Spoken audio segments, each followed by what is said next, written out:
ang sabi ni Senator Ping Lacson, itong 2 trillion pesos neto ay for the period of time of, ito po ha, may mga datos ako para sigurado tayo, hindi tayo magkakamali ha. Ito, ito po ha, it's for the period of since 2011 up to the present, 2025, 2 trillion. Pero kung titignan po natin yung mga ibang estimates, well, meron pong isang estimate na from 2023 to 2025, ang nagastos natin dyan ay halos 1 trilyong piso. Okay?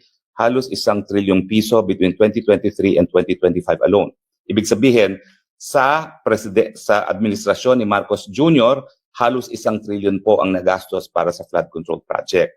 Now, noong 2025, ang nalaan pong budget para sa flood control, ang may isa pong estimate na nagsasabi na ito ay 779 billion, halos 1 trilyon sa isang taon pa lamang noong 2025. Itong budget ni Tambaluslos na ito.